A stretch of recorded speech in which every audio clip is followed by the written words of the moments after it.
बिस्मिल्लाहिर्रहमानिर्रहीम। उम्मीद है आप सब खैर से होंगे। स्टार्ट करते हैं new topic, that one is magnetic flux. Chapter number 12 के अंदर हमने देखा था कि इलेक्ट्रिक फ्लक्स क्या होता है। तो जब हमने उसकी डेफिनेशन की थी, हमने कहा था किसी भी ख़ास एरिया में से कितनी फील्ड लाइंस गुजरती हैं तो उसको हम क्या बोलते थे, इलेक्ट्रिक फ्लक्स। तो अब हम पढ़ने जा रहे हैं मैग्नेटिक फ्लक्स। तो ये भी सेम वैसे ही है, वहाँ पर इलेक्ट्रिक फील्ड लाइन थी, यहाँ पर मैग्नेटिक फील्ड लाइंस होंगी। तो वो जिस खास एरिया में से गुजरेंगी वो उसको हम फिर क्या बोलेंगे, ये क्या है, मैग्नेटिक फ्लक्स। हम डिफाइन कर सकते हैं the number of magnetic lines of force passing through certain element of area is called magnetic flux. इसकी सेकंड डेफिनेशन भी है, डॉट प्रोडक्ट ऑफ या स्केलर प्रोडक्ट जिसको बोलते हैं, scalar product of uniform magnetic field and vector area. ये हमारे पास इसकी मैथमेटिकल फॉर्म है। ये फाई जब हमने वहाँ पढ़ा था चैप्टर नंबर 12 के अंदर, तो यहाँ पर हमने सबस्क्रिप्ट में लिखते थे ई, वो हमें क्या होता था, इलेक्ट्रिक फ्लक्स। तो यहाँ पर हमने लिखा बी, तो ये magnetic flux, that one is equal to B dot A, और ए क्या है, वेक्टर एरिया। तो यहाँ पर एक चीज़ आपको क्लियर होनी चाहिए कि एरिया का जो वेक्टर एरिया होगा वो उस पर क्या होता है, नॉर्मल होता है, परपेंडिकुलर। अगर सपोज हमारे पास ये एरिया है, अगर ये बेटा हमारे पास एरिया है, तो इसका जो वेक्टर एरिया होगा वो इस पर क्या होगा, ऐसे नॉर्मल 90 का एंगल बनाएगा। ठीक है, तो इस चीज़ को आपने याद रखना है। ये हमारे पास कोई सरफेस है, ये वेक्टर एरिया एक ही डायरेक्शन है, और ये मैग्नेटिक फील्ड की डायरेक्शन है। तो ये एक दूसरे के साथ एंगल बना रहे हैं थीटा। तो अगर आपको थीटा मालूम हो जाए तो आप सिंपली क्या कर सकते हैं, थीटा की वैल्यू यहाँ पर पुट करके अपना आंसर निकाल सकते हैं, तो वो आपके पास मैग्नेटिक फ्लक्स आ जाएगा। अब इसके कुछ केसेस डिस्कस करते हैं कि किन सूरतों में आपके पास मैक्सिमम फ्लक्स होता है, किन सूरतों में मिनिमम फ्लक्स होता है। तो सबसे पहले हम मैक्सिमम फ्लक्स की बात करते हैं। तो ये हमारे पास मैग्नेटिक फील्ड लाइंस हैं, ये देखें, ये एरो से शो करवाई गई। अब ये एक एरिया है हमारे पास, ये वाला, ये एरिया जो कि प्लेस किया है इन लाइंस के परपेंडिकुलर, तब इसमें से मैक्सिमम मैग्नेटिक फील्ड लाइंस गुजरेंगी। अब मैंने अभी आपको बताया है कि जो वेक्टर एरिया है उसकी डायरेक्शन क्या होगी, एरिया के परपेंडिकुलर। तो ये हमारे पास डायरेक्शन आ जाएगी किसकी, वेक्टर एरिया ए की। ये अब देखें बी और ए की डायरेक्शन देखें बेटा, तो वो दोनों देखें एक ही डायरेक्शन के अंदर है। इट मीन्स इन दोनों के दरमियान जो थीटा बन रहा है वो क्या होगा, 0 डिग्री। तो हम क्या करते हैं, इसकी इक्वेशन में वैल्यू पुट करते हैं। तो magnetic flux is equal to B A cos theta के ऊपर क्या आ जाएगा, 0 डिग्री। तो कॉस 0 की वैल्यू आपको मालूम होनी चाहिए, वो किसके बराबर होती है, 1। तो ये हमारे पास मैग्नेटिक फ्लक्स आ जाएगा is equal to B into A. तो ये जो फ्लक्स होगा ये मैक्सिमम फ्लक्स होगा, और ये किस एंगल पर आया जी, ये 0 डिग्री पर आया है। और उस वक्त एरिया किस तरह हमने प्लेस किया था, perpendicular to the field lines, जो मैग्नेटिक फील्ड लाइन थे उनके परपेंडिकुलर प्लेस करने से हमें हासिल हुआ। उसके बाद बेटा हम बात करते हैं मिनिमम फ्लक्स की। अब ये जो एरिया था आपके पास, अब ये हॉरिजेंटली पड़ा है, ये आप सपोज कर लें कि ये फर्श पर पड़ा हुआ है। अब जो मैग्नेटिक फील्ड लाइंस हैं वो इसके ऊपर से क्रॉस हो रही हैं। अब जिस तरह मैंने पहले भी आपको बताया था कि अगर ये सपोज ये एरिया है,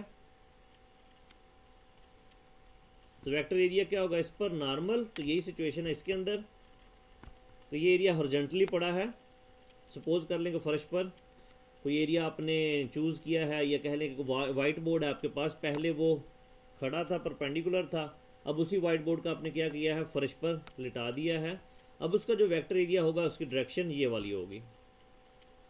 तो इस तरह की सिचुएशन है। तो ये जो मैग्नेटिक फील्ड लाइंस हैं, अब ये गुजर रही हैं ऐसे, इसके ऊपर से ये गुजर रही हैं ऐसे मैग्नेटिक फील्ड लाइंस। तो ये मैग्नेटिक फील्ड लाइंस की डायरेक्शन आप देखें इस तरफ है, जबकि वेक्टर एरिया की डायरेक्शन क्या है, ऊपर की तरफ। अब इन दोनों के दरमियान जो एंगल देखें, बी और ए के दरमियान, इन दोनों के दरमियान एंगल बन रहा है 90 डिग्री। तो 90 डिग्री बन रहा है, तो हम यहाँ पर क्या करते हैं, इसके फार्मूला में वैल्यूज़ पुट कर देते हैं। तो मैग्नेटिक फ्लक्स आपके पास आ जाएगा बी ए कॉस 90 डिग्री, और कॉस 90 की वैल्यू आपको मालूम होनी चाहिए, वो किसके बराबर होती है, 0। तो ये मैग्नेटिक फ्लक्स आपके पास क्या आ जाएगा, 0 आ जाएगा। किस सूरत में, जब बी और ए के दरमियान एंगल क्या था, 90 डिग्री। तो इसको हम बोलेंगे ये क्या है, मिनिमम फ्लक्स। इसी तरह अगर आपके पास कोई कर्व्ड सरफेस है, उसको प्लेस करते हैं आप क्या, नॉन यूनिफॉर्म मैग्नेटिक फील्ड के अंदर, तो उसको सॉल्व करने का तरीकाकार ये होता है कि आप वो जो इसका एरिया है उसको छोटे छोटे पार्ट्स में डिवाइड कर दें। फिर आप सिंपली क्या करेंगे, हर पार्ट का जो मैग्नेटिक फ्लक्स फाइंड करेंगे उनको ऐड कर दें। तो इस तरह से आप क्या कर सकते हैं, फ्लक्स थ्रू कर्व्ड सरफेस भी फाइंड कर सकते हैं। तो ये एरिया है, छोटे छोटे पार्ट्स के अंदर एरिया को डिवाइड करना है। तो ये जहाँ पर हमने इसके साथ डेल्टा का साइन यूज़ कर दिया। तब हम बात करते हैं इसके यूनिट की।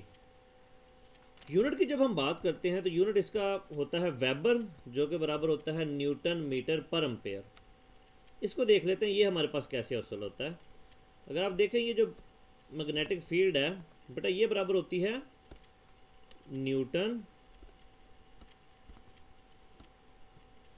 पर मीटर इनटू एम्पेयर, ठीक है।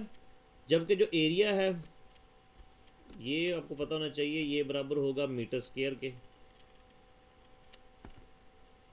तो ये हमारे पास क्या आ गया, मीटर स्क्वायर। अब जब हम इनको मल्टीप्लाई कराएंगे न्यूटन पर मीटर इंटू एम्पेयर को मल्टीप्लाई कराएंगे एम के साथ, तो ये एक स्क्वायर से ये एक एम कैंसिल हो जाएगा।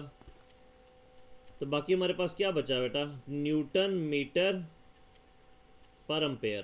तो ये हमारे पास आ जाएगा न्यूटन मीटर पर एम्पेयर, जिसको हम वेबर भी बोलते हैं।